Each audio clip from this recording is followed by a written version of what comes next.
नमस्कार, मी Manisha. Bright foods and creation ह्या यूट्यूब चॅनलवर आपले खूप खूप मनापासून स्वागत आहे. आज आपण व्हेज मोमोज तयार करणार आहोत. अगदी खूप सोपी रेसिपी आहे. सहज तुम्ही घरच्या साहित्यात तयार करू शकता आणि चवीलाही खूप टेस्टी आहे आणि लहान मुलांना तर खूपच आवडते.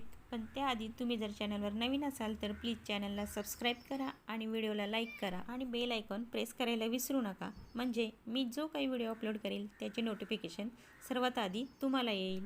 मोमोज हे दोन प्रकारचे केले जातात, व्हेज आणि नॉनव्हेज, आणि उकडूनही केले जातात आणि तेलामध्ये तळूनही केले जातात. याच्या आधी व्हेज मोमोज उकडून कसे करायचे याची लिंक मी डिस्क्रिप्शन बॉक्समध्ये दिलेली आहे आणि आज आपण व्हेज मोमोज हे तेलामध्ये तळून करणार आहोत. चला तर मग आपण रेसिपीला सुरुवात करूया. सुरुवातीला मोमोजचे वरचे आवरण म्हणजेच कोटिंग तयार करून घेऊयात. त्यासाठी येथे मी 2 वाटी मैदा घेतलेला आहे. आता यामध्ये चवीनुसार मीठ घालूयात आणि 2 चमचे तेल घालूयात. हे सर्व छान असे हातानेच मिक्स करून घेऊया, म्हणजे सर्व पिठाला हाताने हे सर्व तेल चोळून घ्यायचे, म्हणजे एकसारखे मोमोज तयार होतात. हे सर्व छान हाताने मिक्स करून घेतल्यानंतर यामध्ये थोडे थोडे पाणी घालून आपण पीठ मळून घेऊयात. मोमोज तयार करण्यासाठी पीठ हे घटसरच मळून घ्यायचे, खूप असे पातळ पीठ मळायचे नाही. अगदी आपण चपातीला पीठ मळतो त्याहीपेक्षा खूप असे घटसर पीठ मळून घ्यायचे. अगदी थोड्या पाण्यामध्ये हे पीठ मळून होते. पीठ घटसर मळाल्यामुळे मोमोजचा आकार हा छान येतो. पहा, आपले पीठ मळून झालेले आहे. याला आपण थोडेसे तेल लावून आणखीन थोडेसे मळून घेऊयात. याला वरून थोडेसे तेल लावूयात. पिठाला थोडेसे तेल लावल्यामुळे पीठ हे मऊ होते. पीठ मळून झाले की यावर झाकण ठेवून 10 ते 15 मिनटं पीठ आपण भिजत ठेवणार आहोत. भिजेपर्यंत आपण यातील सारण म्हणजे स्टफिंग तयार करून घेऊया. त्यासाठी येथे गॅसवरती एक कढई गरम करायला ठेवलेली आहे. यामध्ये 2 चमचे तेल घातलेले आहे आणि 1 चमचा बारीक असा लसूण घातलेला आहे. 1 चमचा आले घालून हे सर्व छान असे मिक्स करून घेऊया. लसूण आणि आले छान खमंग होईपर्यंत परतून घ्यायचे आणि यामध्ये आता एक बारीक असा कट केलेला कांदा घालूया.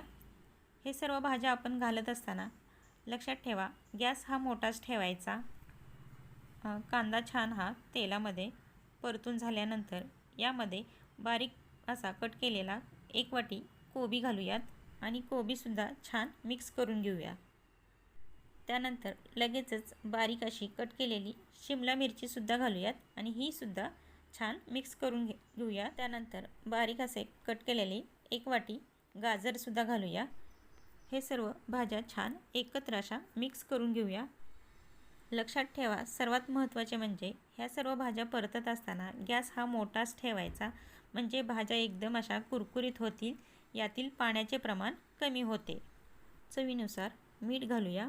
त्यानंतर 1 चमचा काळी मिरी पूड घालूया आणि तीसुद्धा छान यामध्ये मिक्स करून घेऊया. त्यानंतर एक बारीक कट केलेली हिरवी मिरची आणि वरून बारीक कट केलेली थोडीशी कोथिंबीर हे सुद्धा छान यामध्ये मिक्स करून घेऊया. हे सर्व भाज्या परतत असताना गॅस हा मोठाच ठेवायचा. जर गॅस कमी ठेवला तर भाज्या ह्या मऊ होतात. पहा, यातील सर्व भाज्या ह्या अशा कोरड्या झालेल्या आहेत. त्यानंतर 1 ते 2 चमचा सोया सॉस घालूया. यामुळे मोमोजला टेस्ट खूप छान येते. हे सर्व छान व्यवस्थित असे मिक्स करून घेऊया. पहा, आपल्या सर्व भाज्या व्यवस्थित अशा मिक्स करून झालेल्या आहेत. ह्या भाज्या परतण्यासाठी 3 ते 4 मिनटे लागतात. ह्या भाज्या आपल्या परतून झालेल्या आहेत. आता आपण गॅस बंद करूया आणि स्टफिंग थंड करण्यासाठी एका ताटामध्ये काढून घेऊया. पहा, आपले स्टफिंग तयार झालेले आहे. आपले पीठही भिजलेले आहे. चला आपण पीठ कितपत भिजले आहे ते पाहूया.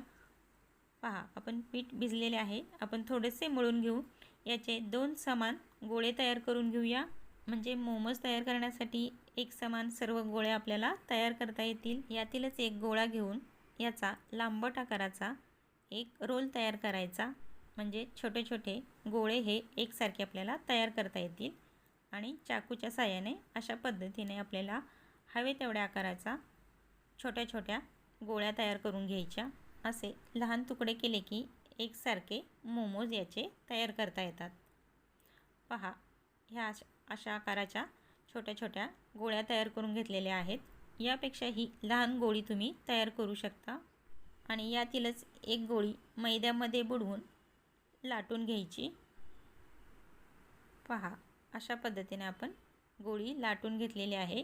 गोलाकारामध्येच लाटून घ्यायची. फार अशी मोठी करायची नाही किंवा खूप अशी बारीकही करायची नाही. पातळ अशी गोळी लाटून झालेली आहे. यामध्ये 1 चमचा स्टफिंग भरून घेऊया. तुम्ही जास्तही भरू शकता. तुमच्या आवडीनुसार तुम्ही स्टफिंगचे प्रमाण कमी जास्तही करू शकता. दोन्ही कढया जुळवून घ्यायचा. अशा पद्धतीने गुड्या करत हे चिकटवून घ्यायचे. याला गुड्या पाडत आणि दुमडत हे असा शेप देत आपण शेवटपर्यंत करून घेणार आहोत. पहा, अशा पद्धतीने आपण एक मोमोज तयार केलेला आहे. आता आपण दुसरी पद्धतही पाहूयात मोमोज तयार करण्याची. त्यासाठी आता दुसरी गोळी घेऊन तीही मैद्यामध्ये बुडवून लाटून घ्यायची. अशाच पद्धतीने सेम लाटून घ्यायची. पहा, मोमोज खूप सोपी रेसिपी आहे. सहज आपण बाजारातल्यासारखे घरच्या घरी मोमोज आपण तयार करू शकतो. पहा, आपली गोळी लाटून झालेली आहे. यामध्ये आपण स्टफिंग भरून घेऊया. झाल्यानंतर याच्या मधोमध हे थोडेसे चिकटवून घ्यायचे आणि एक बाजू सरळ ठेवायची आणि दुसऱ्या बाजूला अशा घड्या पाडायच्या. म्हणजे दुसरी बाजू थोडीशी दुमडून चिकटवून घ्यायची. म्हणजे एका बाजूने दुमडून घ्यायचे आणि दुसऱ्या बाजूनी तसेच ठेवायचे. अशा घड्या पाडत हा मोमोज पूर्णपणे बंद करून घ्यायचा. पहा, शेवटी अशा पद्धतीने बंद करून घ्यायचा. अशा शेपमध्ये सुद्धा आपण मोमोज तयार करू शकतो. आणि तिसरी पद्धत म्हणजे मोदकाच्या आकारामध्ये सुद्धा आपण मोमोज तयार करू शकतो. मोमोज आपले तयार करून झालेले आहे. एका कढईमध्ये येथे मी तेल थोडेसे गरम करायला ठेवलेले आहे. तेल गरम झाले की अशा पद्धतीने जारामध्ये मोमोज ठेवायचे आणि गोल फिरवत हे मोमोज फ्राय करून घ्यायचे. अशा पद्धतीने जर मोमोज तळले तर कढईलाही चिकटत नाहीत आणि मोमोजला सुद्धा डाग पडत नाहीत. व्यवस्थित असे एकसारख्या रंगावरती मोमोज तळले जातात. तेलसुद्धा फार असे कडकडीत गरम करायचे नाही. मीडियम असेच तेलसुद्धा गरम करून घ्यायचे आणि मीडियम गॅसवरतीच मोमोजसुद्धा तळून घ्यायचे. येथे मी मोमोज तेलामध्ये तळून घेतलेले आहे. तुम्ही हे मोमोज उकडवून सुद्धा घेऊ शकता. पहा, एकसारख्या रंगावरती आपले मोमोज तळून झालेले आहेत. हे आता आपण काढून घेऊयात. मी अशाच पद्धतीने सर्व मोमोज तळून घेतलेले आहेत. पहा घरच्या साहित्यामध्ये खूप कमी वेळेमध्ये आपले मोमोज बाजारासारखे तयार करता येतात. ही रेसिपी खूप सोपी आहे. तुम्ही नक्की ट्राय करा. माझा हा आजचा व्हिडिओ कसा वाटला नक्की कमेंट करून सांगायला विसरू नका. व्हिडिओ आवडला असेल तर व्हिडिओला लाईक करा आणि चॅनलला सबस्क्राईब करा. जर का तुम्हाला मोमोज तळून न करता उकडवून कसे करायचे याचा व्हिडिओची लिंकसुद्धा मी डिस्क्रिप्शन बॉक्समध्ये दिलेली आहे. तर पुन्हा भेटूयात अशाच नवनवीन चमचमीत झणझणीत आणि चटपटीत रेसिपीसोबत. तोपर्यंत बाय बाय.